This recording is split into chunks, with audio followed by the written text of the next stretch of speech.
सरच्च महादावाय भट्टनाद श्री भक्तिसार कुलशेखर योगी वाहन भक्तानि रेणु परकाल यतीन्द्र मिश्राम श्रीमत् परांकुश मुनि प्रणतोस्मि नित्यम। మన ఓంకారాన్ని 3 సార్లు చెప్పుకుందాం.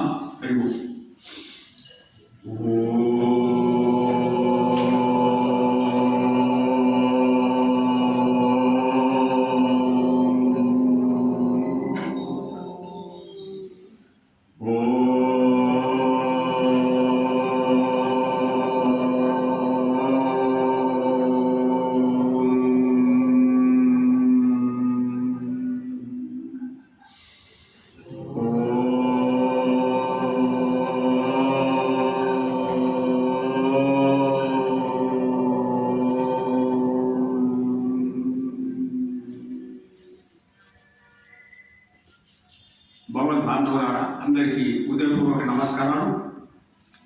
మనము 26వ పాసులు. మనకు పరమాత్మ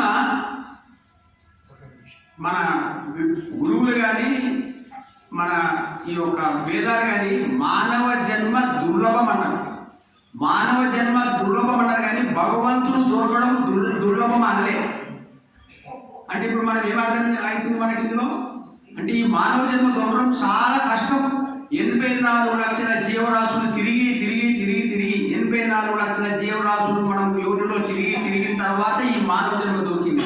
ఇంత మానవ జన్మ దొరికింది, ఇంత వాల్యూ అయినది, ఇంత విలువైన ఈ జన్మని మనం వృధా చేసుకుంటున్నామా, సాధకం చేసుకుంటున్నామా అని ఎవరికి మనం ఆలోచించాలి.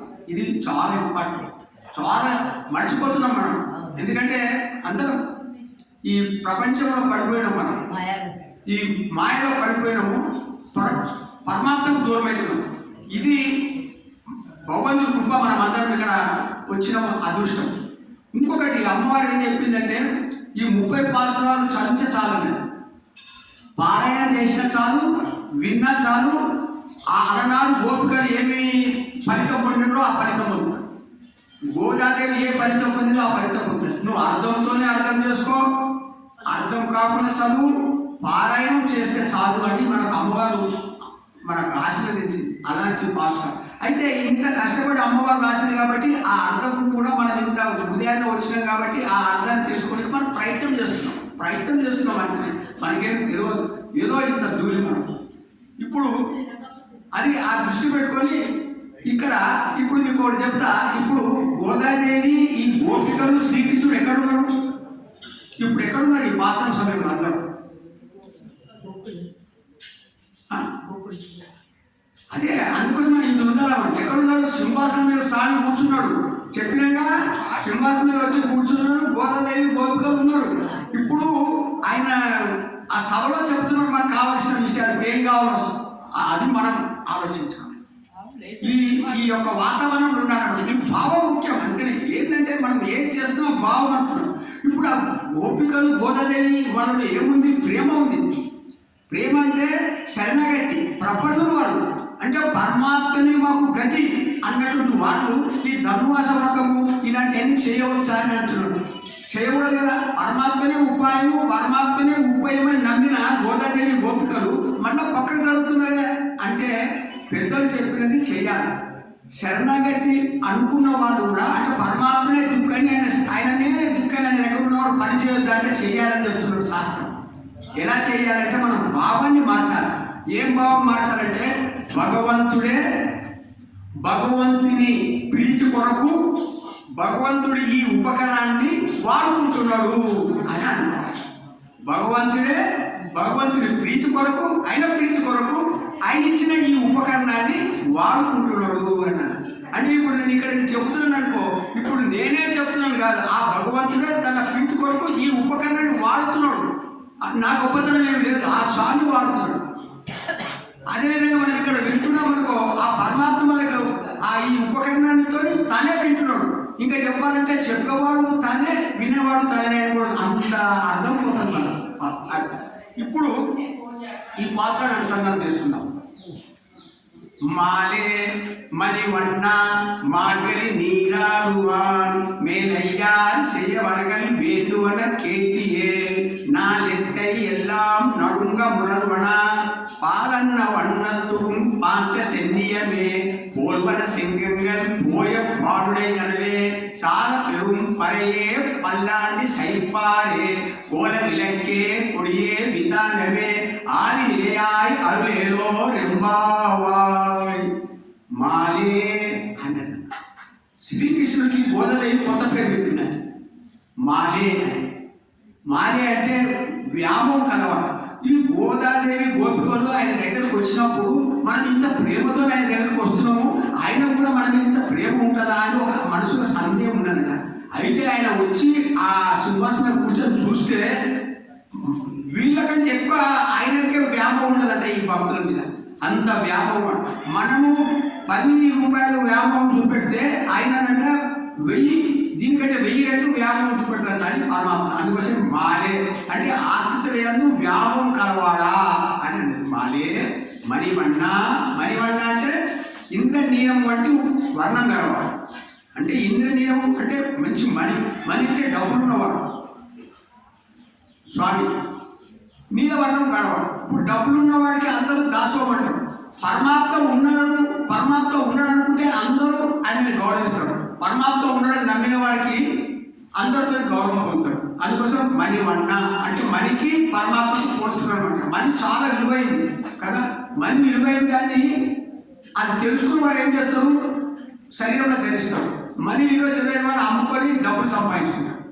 కానీ ఈ మన గురువులు ఏం చేశారు, పరమాత్మని అనుభవించి ఆనందం పొందారు. కొందరు ఏం చేస్తారు, ఆ పరమాత్మని చెప్పి డబ్బులు సంపాదించుకుంటారు, పరమాత్మ గురించి చెప్పి డబ్బులు వసూలు చేసుకుంటారు. ఇది మణివన్న మార్గని నీరాడు అంటే మార్గశిర మాసం అంటే ధనుర్మాసంలో మేము స్నానం అనుష్ఠిస్తున్నాం కాబట్టి దానికి కావలసిన వస్తువులు ఏంటి, మేలయ్యాలంటే పెద్దోళ్ళు, మేలయ్యార్ సేవనగా చెప్పినటువంటిది. మేలయ్యార్ సేవనగా వేడు అంటే వస్తువులు. మా పెద్దలు మాకు చెప్పిండు ఈ వస్తువులు కావాలి అది నువ్వు అడిగితే చెప్తారు. కేటీఎల్ నువ్వు అడుగు స్వామి మీకు మేము చెప్తాం, దయచేసి నువ్వు అడుగు అంటే పెద్దలు చెప్పినటువంటిది ఈ ధనుర్మాసం. పెద్దలు ఆచరించి ఫలితం పొందారు. అందుకోసం మేము ఈ వ్రతాన్ని ఆచరిస్తున్నాం. ఎవరు ఆచరించకుండా ఏదో చెప్తే మనకి నమ్మకం ఉండదు కదా. ఇది మేము ఆచరించినవయ్యా, ఈ ఆచరణ వల్ల మాకు లాభం వచ్చిందంటే అందరూ వింటారు. అందుకోసమే ఈ నోము పెద్దలు ఆచరించి ఫలం పొందిండు. అందుకోసమే మేము ఈ యొక్క వ్రతాన్ని ఆచరిస్తాం. దీనికి కావాల్సిన సామాన్లు అడిగితే, వస్తువులు అడిగితే నువ్వు అడుగు నేను చెబుతామని అంటున్నాను. ఏం చెప్తున్నారు, ఫస్ట్ నాలెత్తే ఎల్లాం నడుంగ మురల్వడ. నాలెత్తే ఎల్లాం అంటే భూమి అంతా పెద్దది, నడుంగ అంటే భూమి అదిపోవాలి, మురలు అంటే శబ్దం ఎట్లా రావాలంటే భూమి అదరాలి, అంత పెద్ద శబ్దం. ఏంటిదని, పాలన్నా ఉన్నట్టు పాలవర్ణంలా ఉండాలని. ఏంటిదని, పాంచజన్యం, నీ యొక్క పాంచజన్యం లాగా. పాంచజన్యం అంటే ఏంటిది, శంఖం పరమాత్మ చేతిలో ఉంది. ఆ పరమాత్మ చేతిలో నీ చేతిలో ఉండే పాంచజన్యం ఏ విధంగా ఉదిత పెద్ద శబ్దం వస్తుందో అంత పెద్ద శబ్దంతో భూమి అంత అదనంగా అదిరిపోవాలి. అలాంటి శంఖం ఒకటి కాదు, శంఖంగల్ చాలా శంఖాలు అలా అన్నది. ఒకటి. రెండోది తర్వాత పోయపాడుడైన అంటే చాలా విశాలమైనది. పోయపాడుడైన అంటే చాలా విశాలమైనది. చాలా పెద్దది. పర అంటే డోల్.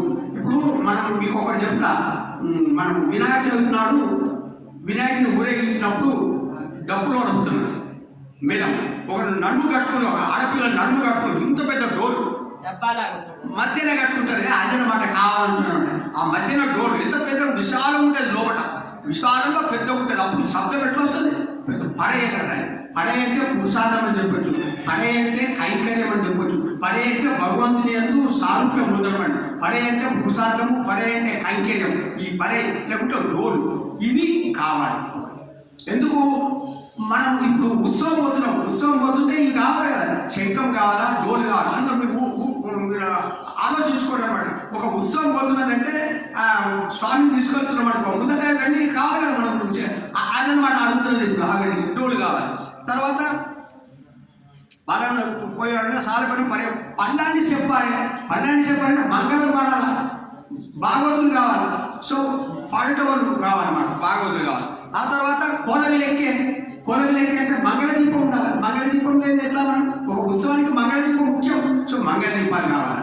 తర్వాత కొడి అంటే ధ్వజస్తంభం కావాలి. ఎందుకంటే మేము ఉత్సవం పోతున్నాం అనుకో, ధ్వజస్తంభం పెద్దగా ఉంటే అరే అక్కడ పోతుంది ఉత్సవం అందరికి దూరం ఉన్న వాళ్ళు కూడా తెలియాలి కాబట్టి మాకు పెద్ద జెండా కావాలి. తర్వాత విధానం అంటే ఏంటిది? మేల్కట్ అంటారు. మేల్కట్ అంటే చాందిని అంటే మన మీద మంచు పడకుండా కప్పుకుంటూ చూస్తాం, అది విధానమే కావాలి. ఇలాంటివి చాలా కావాలి మాకు, ఒక్కొక్కటి కాదు చాలా ఇవ్వాలి. ఆలి నిలయాలి అనేది ఇది చెప్పి ఇవన్నీ కావాలి, ఇన్ని వస్తువులు కావాలి మనకు. ఈ వస్తువులు చెప్పి ఆలి నిలయాలి అంటే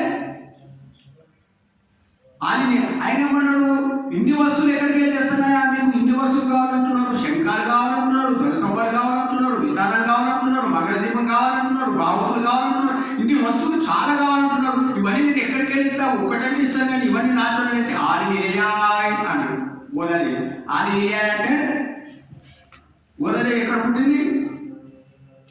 గోదాదేవి విల్లిపుత్రుల దేవుడు ఎవరు? వటపత్ర సాయి. విల్లిపుత్తూరు వటపత్ర శ్రీరంగ చైత్రంలో రంగనాథు పుట్టిన విల్లిపుత్తూరులో వటపత్ర సాయికి విష్ణు చిత్తుడు కులమాల అర్పిస్తున్నాడు. సో ఈ వటపత్ర సాయి అంటే ఏంటిది? స్వామి ఎక్కడున్నాడు? మర్రిరేఖ మీద. ఎక్కడ? సముద్రంలో కానీ ఉన్నాడు మర్రిరేఖ మీద. 3 లోకాలు నీ యొక్క ఉదరంలో పెట్టుకున్నటువంటి వటపత్ర సాయి నీకు అసాధ్యం ఏమున్నది? నువ్వు అన్నీ ఇవ్వచ్చు. మొత్తం లోకాన్ని అంత చిన్న బాగుగా మొత్తం నీ ఉదరంలో పెట్టుకున్నట్టు అంత శక్తి సామర్థ్యం ఉన్నట్టు వటపత్ర సాయి మేము అడిగింది నీకు ఇచ్చిన లెక్కనా? కాబట్టి అది నీ అడిగారు గొప్ప స్వామి అన్నారన్నమాట. అంటే ఏమంటున్నారంటే శంఖం కావాలి అంటే అలాంటి శంఖం కావాలంటే వేరే శంఖం లేదు, నా శంఖమైన శంఖం ఇచ్చేస్తున్నాడు. ఎందుకంటే ఆ శంఖం అడిగితే వీళ్ళు ఏమంటున్నారంటే గోదాదేవి శంఖం ఇచ్చేస్తే ఇవన్నీ ఇచ్చేస్తున్నాడు అనుకో కృష్ణుడు మనకి కూడా వస్తాడని ఆశ. సో శంఖం కావాలన్నాడు, శంఖం తీసుకున్నాడు. తర్వాత పెద్ద శబ్దం డోలు తీసుకున్నాడు.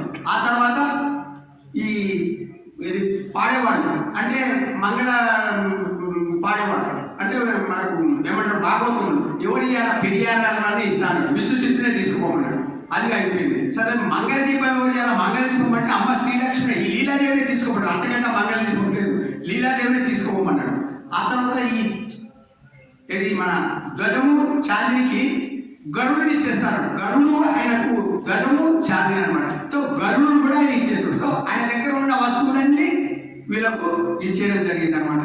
అన్న బాగా వస్తుంది ఆలియాయ్ అదులో. ఇందులో మనకు ఏంటంటే మనము ఈ శంఖం అంటే ఓంకారం అంటే ప్రణవం ఏం చెప్తుందంటే మనల్ని నేను పరమాత్మకే చెందిన వాడిని అని చెప్తుంది. ఇది మనకు కావాలి, నేర్చుకోవాలి. అంటే నేను పరమాత్మకే చెందిన వాడిని, నేను స్వతంత్రులను కాను, నేను పరమాత్మకే చెందిన వాడిని. నేను ఈ భగవంతు కైంకర్యం చేసినప్పుడు నాకు నేనే అనుభవిస్తున్నాను బుద్ధి లేక స్వామి అనుభవిస్తున్నాను నన్ను అనే ఆ బుద్ధి ఉండాలి మనం. నేను స్వతంత్రుడు గాను, నేను పరమాత్మకి చెందిన వాడిని. ఇలాంటి భావంతో ఇలాంటి ప్రేమతోని మనం పరమాత్మ దగ్గరికి వెళ్ళాలన్నమాట. వేరే భావమే ఉండదు అనమాట. ఇది అమ్మవారి మనకు నేర్పుతుంది. హరే నమః, హరే నమః, హరే నమః.